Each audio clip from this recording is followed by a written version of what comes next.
বহু যুগ আগের কথা। এক প্রত্যন্ত জনপদে আলী নামে একজন পরহেজগার কৃষক থাকত। আলীর সংসারে ছিল তার স্ত্রী আয়েশা এবং তাদের ২০ বছর বয়সী একমাত্র কন্যা, যার নাম ফাতিমা। এই তিনজনেরই ছোট পরিবার ছিল। আলীর কাছে উত্তরাধিকার সূত্রে পাওয়া এক টুকরো জমি ছিল, যা ছিল বেহেশতের বাগানের মতোই উর্বর। আলী সেই জমিতে কঠোর মেহনত করত, আর আল্লাহর রহমতে তাতে ভালো ফসল ফলত। কিন্তু আলীর একটি মাত্র বলদ ছিল। একটি মাত্র বলদ দিয়ে বিশাল জমি চাষ করা ভীষণ কষ্টের কাজ ছিল। তাই প্রতি বছর যখন জমিতে লাঙল দেওয়ার সময় আসত, তখন আলী সেই গ্রামের প্রতাপশালী জায়গিরদার জুলফিকারের কাছ থেকে বলদ চেয়ে আনত। আর এর বিনিময়ে ফসল পাকার পর আলীর ফসলের ১/৩ জুলফিকারকে দিতে হতো। এভাবেই আলীর দিনগুলো কাটছিল। আলীর জমি যে কতটা উর্বর তা জুলফিকার খুব ভালো করেই জানত। জুলফিকারের চোখ ছিল সেই জমির উপর। সে সব সময় সুযোগের সন্ধানে থাকত, কিভাবে আলীকে ফাঁদে ফেলে তার সোনার ফসল ফলানো জমিটি দখল করা যায়। এই বছর জুলফিকার দৃঢ় সংকল্প করল যে কোনো না কোনো কৌশলে আলীকে বিপদে ফেলে সে তার জমি হাতিয়ে নেবে। শুরু হলো জুলফিকারের কূটচাল। এইবার যখন আলী জুলফিকারের কাছে লাঙলের জন্য বলদ চাইতে গেল, তখন জুলফিকার ছল করে তাকে একটি দুর্বল ও অসুস্থ বলদ দিয়ে দিল। আলী সেই অসুস্থ বলদটিকে নিয়ে গেল এবং তার জমিতে লাঙল দিতে শুরু করল। কিন্তু পুরো জমিতে লাঙল দেওয়া শেষ না হতেই জুলফিকারের সেই দুর্বল বলদটি মাটিতে পড়ে গেল। এমনভাবে পড়ল যে সে আর উঠে দাঁড়াতে পারল না। আলী যখন বলদটির গায়ে হাত দিল, তখন বুঝতে পারল বলদটি মরে যাচ্ছে। এবার আলী দারুণ চিন্তিত হয়ে পড়ল। সে কিছুক্ষণ সেখানেই বসে আল্লাহর উপর ভরসা রেখে কি করা যায় তা ভাবতে থাকল। তারপর উঠে জুলফিকারের বাড়ির দিকে চলতে শুরু করল এবং তাকে বলদ মারা যাওয়ার সব ঘটনা খুলে বলল। জুলফিকার তো এই সুযোগের অপেক্ষাতেই ছিল। সে চিন্তিত হওয়ার অভিনয় করে বলল, আলী, তুমি এ কি করে দিলে?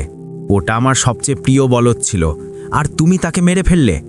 এখন আমার বলদ আমাকে ফিরিয়ে দাও, যেখান থেকেই হোক আমাকে ফিরিয়ে দিতে হবে। আলী বিনয়ের সাথে বলল, হুজুর, আপনি চাইলে আমার বলদটা নিতে পারেন। কিন্তু জুলফিকার অহংকারের সাথে বলল, তোমার মরার মতো বলদ দিয়ে আমি কি করব? কোথায় আমার শাহী ষাঁড়ের মতো বলদ, আর কোথায় তোমার সামান্য বলদ? কোনো তুলনাই হয় না। আমার তো আমার সেই বলদটিই চাই, না হলে তার বদলে তোমার ওই উর্বর জমি আমার নামে লিখে দাও। কৃষক আলী এই কথা শুনে যেন আকাশ থেকে পড়ল। সে হাত জোড় করে কাঁদতে কাঁদতে জুলফিকারকে মিনতি করল, অন্নদাতা, যদি আমি আমার জমি আপনাকে দিয়ে দিই, তাহলে আমার পরিবারকে কি করে খাওয়াবো? আমার তো রুজি রোজগারের পথই বন্ধ হয়ে যাবে। জুলফিকার নিষ্ঠুরভাবে বলল, আমি ওসবের কিছুই জানতে চাই না। কেবল এই একটাই রাস্তা খোলা আছে, হয় তুমি আমার বলদ আমাকে ফিরিয়ে দাও, নয়তো তোমার জমি আমার নামে লিখে দাও। বেচারা কৃষক আলী বহু কাঁদল, অনুনয় বিনয় করল, কিন্তু লোভী জুলফিকারের উপর তার কান্নার কোনো প্রভাব পড়ল না। এবার আলী বাধ্য হয়ে হাত জোড় করে বলল, হুজুর, আমি আপনাকে প্রতি বছরই আমার ফসলের 1/3 দিতাম। এই বছর আমি আপনাকে অর্ধেক ফসল দিতে পারি। এর চেয়ে বেশি আমার কাছে আর কিছুই নেই। এখন আপনি চাইলে আমার উপর যা খুশি বিচার করতে পারেন। আমি হার মেনে নিলাম। এই কথা বলে আলী উঠে কাঁদতে কাঁদতে তার বাড়ির দিকে চলতে শুরু করল। পিছন থেকে জায়গিরদার জুলফিকার দম্ভভারে বলল, আলী, হয় তুমি চুপচাপ তোমার জমি আমাকে দিয়ে দাও, নয়তো আমি তোমাকে বিচারক সুলতানের দরবার পর্যন্ত টেনে নিয়ে যাব। আলী যেতে যেতে বলল, ঠিক আছে হুজুর, আমি সেটার জন্যও তৈরি আছি। নিজের বাড়িতে এসে আলী খুব চিন্তিত ছিল এবং দুপুরের খাবার না খেয়েই বিছানায় শুয়ে পড়ল। কিন্তু আজ তার চোখে একটুও ঘুম ছিল না। দুশ্চিন্তার আগুনে আলী অস্থির হয়ে পড়ল। পরের দিন জুলফিকার সরাসরি সুলতানের দরবারে গিয়ে আলীর নামে অভিযোগ জানালো। সুলতান সালাহুদ্দিন সবকিছু শুনে 2 দিন পর দুজনকেই তার রাজকীয় দরবারে হাজির হওয়ার নির্দেশ জারি করলেন। 2 দিন পর আলী এবং জুলফিকার দুজনেই দরবারে হাজির হল।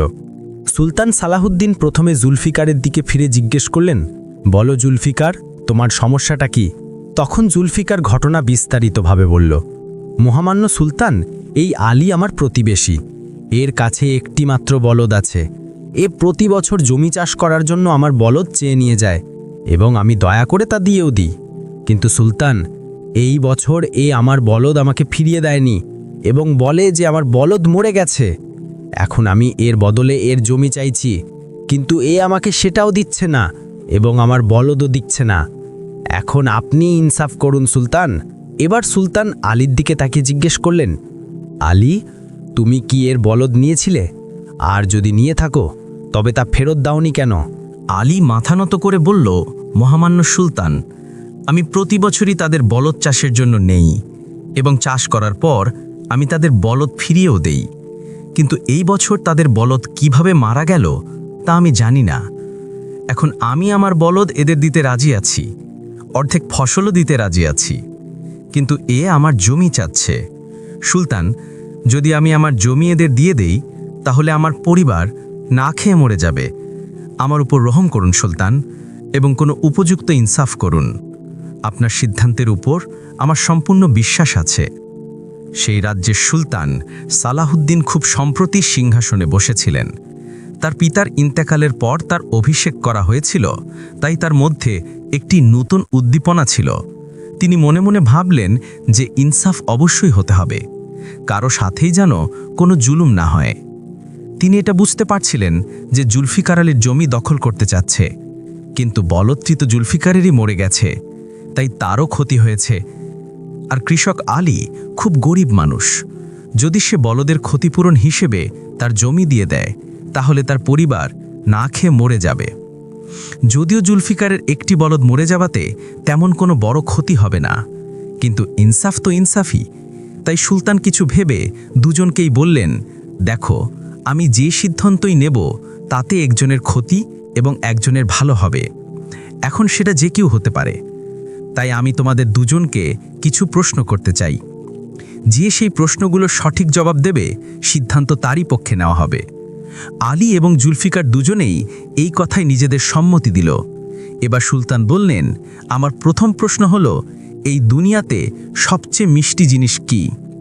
দ্বিতীয় প্রশ্ন হলো, এই দুনিয়াতে সবচেয়ে দ্রুত দৌড়ানো জিনিস কি? আর তৃতীয় প্রশ্ন হলো, এই দুনিয়াতে সবচেয়ে দামি জিনিস কি? আলী এবং জুলফিকার দুজনই খুব মাথা চুলকালো, কিন্তু তারা এই প্রশ্নগুলোর জবাব বুঝতে পারছিল না।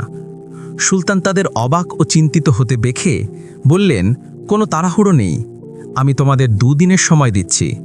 2 দিন পর এসে যে সঠিক জবাব দেবে সিদ্ধান্ত তারই পক্ষে হবে। দুজনেই নিজেদের বাড়ির দিকে চলতে শুরু করলো। আলী যখন বাড়িতে পৌঁছল তখন সে খুব চিন্তিত ছিল এবং কিছু না খেয়েই বিছানায় শুয়ে পড়ল। তার মেয়ে ফাতেমা যখন তার বাবাকে এভাবে চিন্তিত দেখল তখন তার কাছে এসে জিজ্ঞেস করল, কি হয়েছে বাবা, আপনি এত চিন্তিত কেন? তখন আলী সমস্ত ঘটনা তার মেয়ে ফাতেমাকে খুলে বলল এবং এটাও জানালো যে সুলতান 3টি প্রশ্নের জবাব জানতে চেয়েছেন। এবার তার মেয়ে তার বাবাকে জিজ্ঞেস করল, বাবা, সেই 3টি প্রশ্ন কি কি, আমিও তো শুনি। তখন আলী 3টি প্রশ্নই তার মেয়ে ফাতিমাকে বলে দিল। এই শুনে তার মেয়ে জোরে হেসে বলল, বাস বাবা, এতটুকুই ব্যাপার, আপনি এই জন্য এত চিন্তিত হচ্ছেন? আরে এই 3টি প্রশ্নের জবাব তো আমার জানা আছে। প্রথমে আপনি তাড়াতাড়ি উঠে খাবার খেয়ে নিন, তারপর আমি আপনাকে এই প্রশ্নগুলোর জবাব বলবো। আলীর মুখে আশার আলো দেখা গেল। সে উঠে খাবার খেল। খাবার শেষ হওয়ার পর আলীর মেয়ে ফাতিমা তার বাবার কানে সেই প্রশ্নগুলোর জবাব বলে দিল, যা শুনে আলী খুশি হয়ে উঠল। 2 দিন পর আলী এবং জুলফিকার আবার দরবারে হাজির হলো। তখন সুলতান তাদের কাছে প্রশ্নগুলোর জবাব জানতে চাইলেন। এবার আলী তো চুপচাপ দাঁড়িয়ে রইল, কিন্তু জুলফিকার খুশি হয়ে বলল, মহামান্য সুলতান, সবার আগে আমি জবাব দেব। সুলতানও তাকে সম্মতি দিলেন। জুলফিকার বাইরে দাঁড়িয়ে থাকা তার চাকরকে ডাকল। চাকরের হাতে মধুর একটি পাত্র ছিল। মধুটা সুলতানের সামনে রেখে জুলফিকার বলল, মহামান্য সুলতান, এই দুনিয়াতে সবচেয়ে মিষ্টি জিনিস হলো এই মধু। আর সুলতান, আপনার দ্বিতীয় প্রশ্ন ছিল যে এই দুনিয়াতে সবচেয়ে দ্রুত দৌড়ানো জিনিস কি? তাই আমি আমার ঘোড়াকে রাজদরবারে পেশ করতে চাই। তার ঘোড়াকে দরবারে আনা হলো। সে বলল, সুলতান, সবচেয়ে দ্রুত আমার এই ঘোড়া দৌড়ায়। যদি বিশ্বাস না হয় তাহলে আপনি পরীক্ষা করতে পারেন। আপনার তৃতীয় প্রশ্ন ছিল যে এই দুনিয়াতে সবচেয়ে দামি জিনিস কি। এই কথা বলতে বলতে জুলফিকার তার পকেট থেকে সোনার মুদ্রার থলি বের করল এবং সুলতানের দিকে বাড়িয়ে দিয়ে বলল, মহামান্য সুলতান, এটাই হলো দুনিয়ার সবচেয়ে দামি জিনিস, সোনার দিনার। এই দিয়ে আমরা যা খুশি কিনতে পারি। এই কথা বলে সে 3টি জিনিসই সুলতানের দিকে বাড়িয়ে দিল এবং বলল, সুলতান, এই 3টি জিনিস আমার পক্ষ থেকে আপনার জন্য উপহার। এগুলো গ্রহণ করে আমাকে কৃতার্থ করুন। সুলতান এই শুনে খুব রেগে গেলেন। তিনি জুলফিকারের উপর চিৎকার করে বললেন, তুমি কি আমাকে ঘুষ দিতে চাইছ? সুলতানের রাগ দেখে জুলফিকার ভয় পেয়ে গিয়ে বলল, ক্ষমাপ্রার্থী সুলতান, ক্ষমা করুন, আমার এমন কোনো উদ্দেশ্য ছিল না। সুলতান এবার আলীকে প্রশ্নগুলোর জবাব দেওয়ার জন্য বললেন। আলী হাত জোর করে বলল, মহামান্য সুলতান, আপনার প্রথম প্রশ্ন ছিল যে সবচেয়ে মিষ্টি জিনিস কি হয়। তো সুলতান, এর জবাব হল, সবচেয়ে মিষ্টি জিনিস মানুষের জিভ হয়, তার কথা, তার বচন হয়। আমাদের জিভের মিষ্টতা পরকেও আপন করে দেয়। সুলতান, আপনার দ্বিতীয় প্রশ্ন ছিল যে সবচেয়ে দ্রুত দৌড়ানো জিনিস এই দুনিয়াতে কি। তো সুলতান, সবচেয়ে দ্রুত দৌড়ানো জিনিস মানুষের মন হয়। সে এক মুহূর্তে কি থেকে কি ভেবে নেয়, কোথার থেকে কোথায় পৌঁছে যায়। এবং আপনার তৃতীয় প্রশ্ন ছিল যে এই দুনিয়াতে সবচেয়ে বেশি দামি জিনিস কি হয়। সুলতান, এই দুনিয়াতে সবচেয়ে দামি জিনিস মানুষের চরিত্র হয়। যদি সে চরিত্রবান হয় তাহলে তার কাছে দুনিয়ার সবচেয়ে বড় সম্পদ আছে। যদি কোনো মানুষ চরিত্রহীন হয় তাহলে তার কাছে সবকিছু থাকা সত্ত্বেও সে একজন নির্ধনের মতোই হয়। তো সুলতান, এইগুলো ছিল আপনার 3টি প্রশ্নের জবাব। এখন আপনি এতে সন্তুষ্ট কিনা দয়া করে আমাকে বলুন। সুলতান তার সিংহাসন থেকে উঠে হাততালি দিতে দিতে বললেন, আশ্চর্য, আশ্চর্য আলী, তুমি 3টি প্রশ্নের জবাবই খুব আশ্চর্যজনক দিয়েছ। আমরা তোমার এই বুদ্ধিমত্তায় খুব খুশি। কিন্তু তুমি আমাকে একটা কথা বলো, তুমি কাল এই প্রশ্নগুলোর জবাব কেন দাওনি? তখন আলী বলল, মহামান্য সুলতান, সত্যি বলতে কি, আমার এই প্রশ্নগুলোর জবাব জানা ছিল না। এগুলো তো আমার মেয়ে আমাকে বলেছিল। আমার মেয়ে খুব বুদ্ধিমতী। সুলতান যখন এই কথা শুনলেন তখন তিনি ভাবতে বাধ্য হলেন যে আমাদের রাজ্যে এত বুদ্ধিমান মেয়ে, এবং সেও আবার এক গরিব কৃষকের ঘরে, তাকে তো আমাদের রাজমহলে থাকা উচিত। এবং তিনি মনে মনে কিছু ভাবলেন যে কেননা এই বুদ্ধিমান মেয়েটির একবার পরীক্ষা নেওয়া যাক। এই ভেবেই তিনি আলীকে বললেন, তুমি 3টি প্রশ্নের জবাব খুব অদ্ভুত দিয়েছ, তাই সিদ্ধান্ত তোমার পক্ষেই গেল। এখন তোমাকে জুলফিকারকে কিছুই দেওয়ার দরকার নেই, কারণ জুলফিকার আগে থেকেই খুব সম্পন্ন। যদি তার একটি বলদও মরেও যায় তাতে তার কোনো ফরক পড়বে না। তার কাছে এত জমি জায়গা আছে যে সে তার মতো আরও 10টি বলদ কিনতে পারে। কিন্তু যদি তুমি একে জমি দিয়ে দাও তাহলে তোমার পরিবার না খেয়ে মরে যাবে। আর জুলফিকার, তুমি যেই 3টি উপহার আমাদের জন্য এনেছিলে সেগুলো এখন তুমি আলীকে দেবে। এবার জুলফিকারের তো খারাপ অবস্থা হয়ে গেল, কিন্তু সুলতানের আদেশ ছিল সে তা এড়াতেও পারল না। মধু দিয়ে ভরা বাটি, দ্রুত দৌড়ানো ঘোড়া এবং সোনার মুদ্রায় ভরা থলি সে অনিচ্ছা সত্ত্বেও আলীকে দিয়ে দিল এবং রাজদরবার থেকে চলে গেল। এবার সুলতান আলীকে নিজের পক্ষ থেকেও উপযুক্ত পুরস্কার দিলেন এবং আলীকে বলতে লাগলেন, আলী, আমরা তোমার মেয়ের বুদ্ধিমত্তায় খুব খুশি, আর আমরা তার সাথে দেখা করতে চাই। কাল তাকে আমাদের রাজদরবারে পাঠাও, কিন্তু আমাদের কিছু শর্ত আছে। কি শর্ত আছে মহামান্য সুলতান?